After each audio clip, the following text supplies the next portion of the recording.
This is NHTV2, North Haven Government Television, a service of North Haven Community Television. The following program is brought to you through the support of the Town of North Haven. Good evening. I'd like to convene the Tuesday, oh my goodness, let's see, where are we here? June 26, 2018, North Haven Fire Commission meeting to order. I'd like to ask for the approval of the Board of Fire Commission meeting for 5/22/18. So moved. Do I hear a second? Any question on the motion? All in favor? Aye. Opposed? So moved. The chief's report. Chief report, what I have for you this month is our alarms. We'll start with year-to-date. As of this time last year, we were at 2,089 alarms.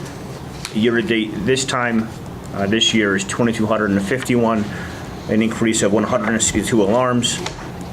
These numbers, as we continue to track them month to month and year to year, they continue to trend upwards. So I just did a quick 5-year analysis for you. As of 2013 at this time, we were at 1,953 alarms. So it's 298 more calls about halfway through the year. So that trend is it's been carrying through now for 5+ years, and looking at development and so forth in town, there's no anticipation it's going to go down or change. Since our last Board of Fire Commission meeting, we provided ALS intercepts on 12 different occasions, and we've had 20 different responses to the limited access highways throughout town. 60% of our calls were EMS related. Again, this is contrary to what I continue to hear of 75% of what we do as medicals. It's typically high 50s, low 60s. This particular period, it was 60 on the nose. Approximately 347 incidents occurred since our last meeting, 96 of which were overlapping, which again accounts for 27% of calls. That's what I have for alarms. Regarding the budget, I can give you the closeout for this year. It shouldn't change very much. All POs, as you know, are in the last few days here of the fiscal year, so all POs have been issued. It looks like we're going to close out 2018, this fiscal year, at 105% spend of the budget. That is in large part, again, due to the overtime line. My expectation, my promise to this board, pending any mass injuries taking place on a shift, is that we're going to, for the first time this next fiscal year, starting in 5 days or so, be able to deliver a balanced budget from this point forward, with the overtime line being separated from contractual replacement line and it being funded appropriately. Just for your knowledge, this time last year, we were at 109.9% overspent now because we had a lot of long-term injuries. So we're certainly less than last year. Regarding our permit fees, since our last meeting, we've collected $12,872 in permit fees. And again, we're just over $1.2 million total in that. Fire Marshal's office, since May 22nd, which is the last time we had a meeting, 38 inspections, 4 re-inspections from previous occurrences that were found. Total of 40, 10 different code violations were found. Reviewed 30 different plan reviews and permits, and there's been a number of, this time of year we're starting to see preparations for 4th of July. We have Memorial Day, so we're starting to see some fireworks, special inspections that go with regards to sale of fireworks in the various retail stores, as well as the developments that are taking place throughout town. Regarding training, the aerial truck, there's 2 different types of training that are going on with that right now. The current truck that we have now, which is going to come to this station, actually northeast, is being trained on by the volunteers. They have not had a ladder truck to use the volunteers in decades. So it is quite a task to get volunteers that have not had any hands-on an aerial truck now for a number of years to be trained and competent in how to drive it and operate it. It responds much differently than your typical engine on the road. So that training's been taking place, while simultaneously there's been some training taking place on a new tower. Training took place 4 consecutive days with a representative here from Sutphin. The manufacturer came out here from Ohio and provided a majority of all headquarters staff with training on how to operate it. Additionally, as of today, additional training's been taking place. Is there a cutoff date was today, at which time the department issued a number of new dispatch directives. It expands upon some mutual aid policies with surrounding towns, and it completely took apart the way we use dispatch calls and made it much more computer friendly, much more friendlier to the dispatcher, and standardized. So that took place today, and there was a lot of preparation throughout the department for that. And nothing really is going to change except for we're going to begin to utilize some of the volunteer resources more efficiently and more effectively than perhaps we have in the past. So they will see their respective companies increase in calls, not significantly, but a little. That's all I have for training. Regarding executive session, I have a few personnel matters to discuss, and that's all I have for a chief's report.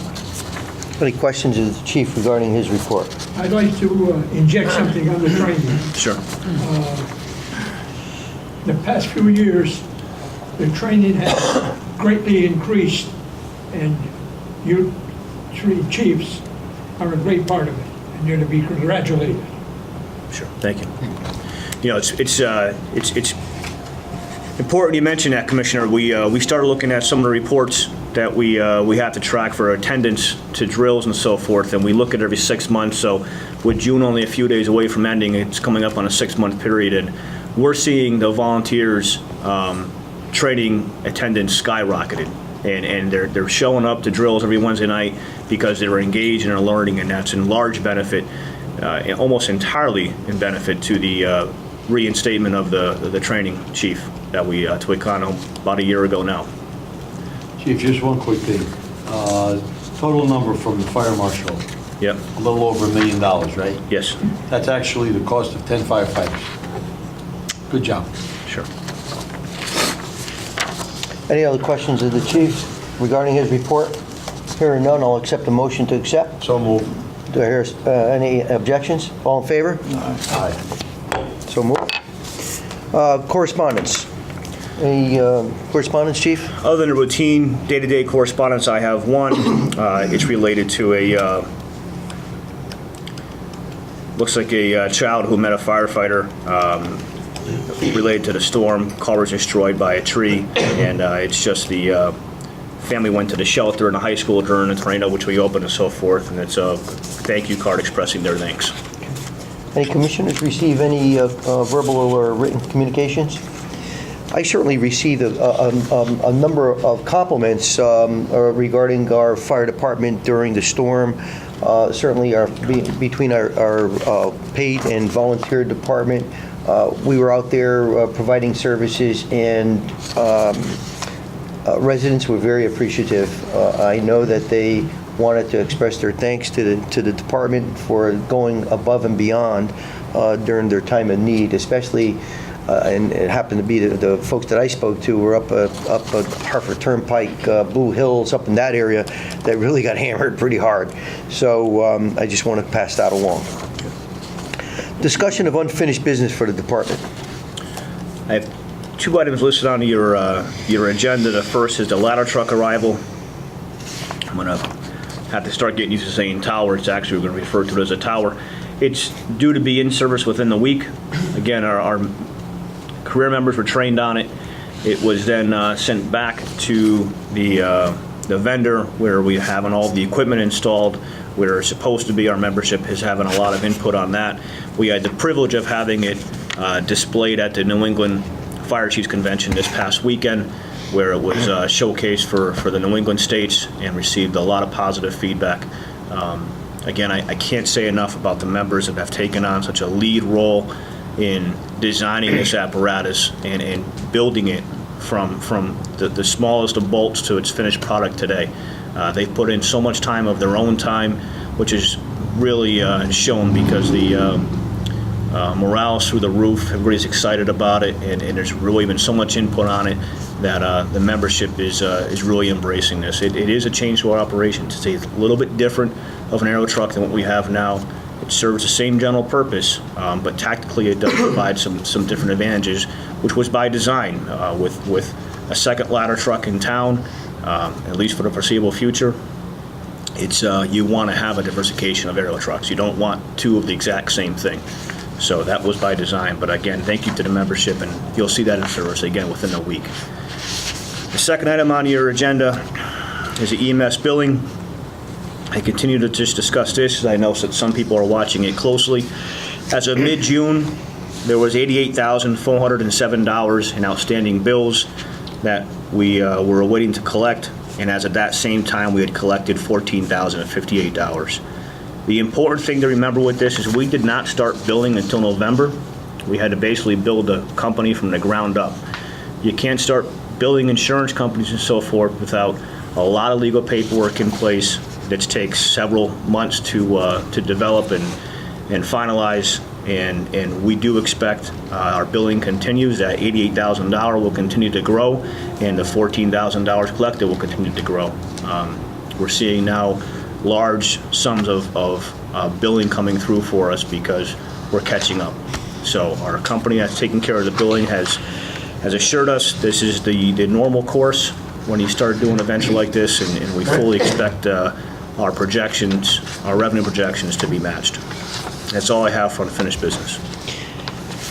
You know, just to confirm what you're saying as far as the billing is concerned, when my previous life, I worked in the HMO industry where collections would be coming through, and we had a chief financial officer that used to use this term about the pig going through the python, and that the billing used to be, I guess, the pig and the python. It would be coming through by the time it was digested, and you were able to get the flow of monies coming through. There was a significant period of time between the billing and the actual receipt of the proceeds.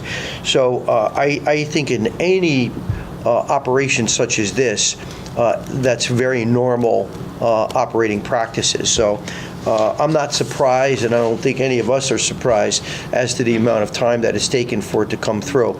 Once it begins the process, then we're going to have consistent money coming through on a monthly basis, and we're going to reach our goals and objectives as we clearly articulated to the public. So I'm not concerned about this at all, and my expectation is my colleagues are not as well. And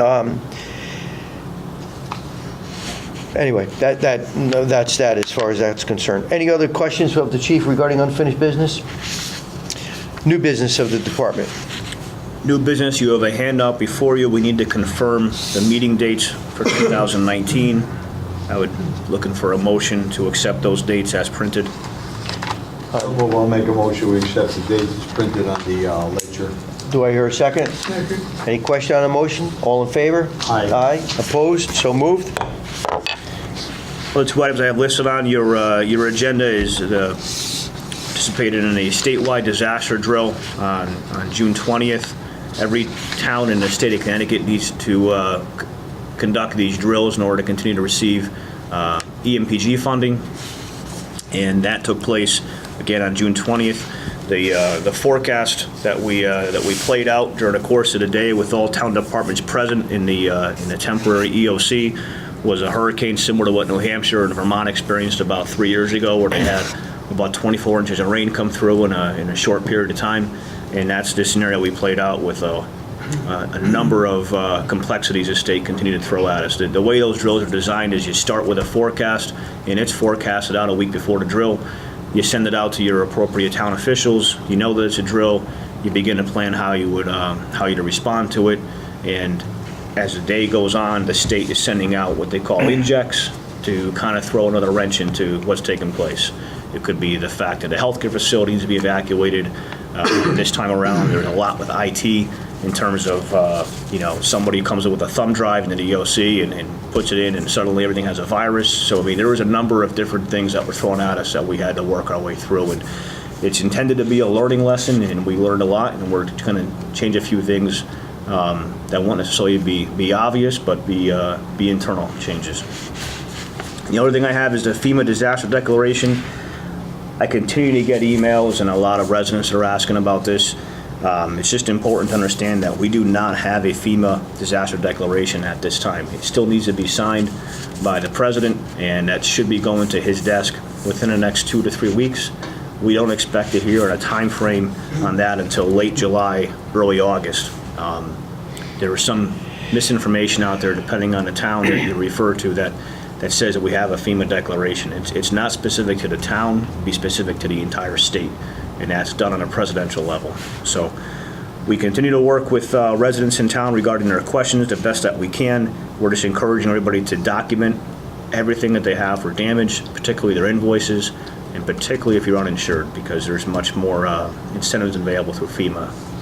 And that's all I have for new business. Okay. Discussion of the good of the department. I have 2 items listed on your agenda. The first is Bicycle Helmet Safety Day, which the union conducted on June 9th. It was a success as usual. This is probably the 30th or so year that they've done this. Well attended, and we thank them for doing that. And the Flag Day of the American Legion was held on June 16th. That's all I have for good of the department. Very good. Very good. Hearing no other business, I'll accept a motion to move into executive session. So moved. Do I hear a second? All in favor? So moved. I'd like to reconvene the Tuesday, June 26, 2018 North Haven Fire Commission meeting to order. We have a couple of motions that we need to make. Commissioner Zuccarelli? I'd like to make a motion to make Keith Pascal and Brianna Stockdale from Company 2 probationary members effective immediately. Do I hear a second to the motion? Any question on the motion? All in favor? Aye. Opposed? So moved. Commissioner Criscola? I'd like to make a motion to make Nick Husband, Company 4, probationary member, effective immediately. Do I hear a second to the motion? Second. Any question on the motion? All in favor? Aye. Opposed? So moved. Any further business coming before this commission? Any public comments? Hearing none, I'll ask for a motion to adjourn. So moved. Do I hear a second? Yes. All in favor? Aye. This meeting's adjourned. Thank you very much. The preceding program is brought to you in part through a grant from the town of North Haven.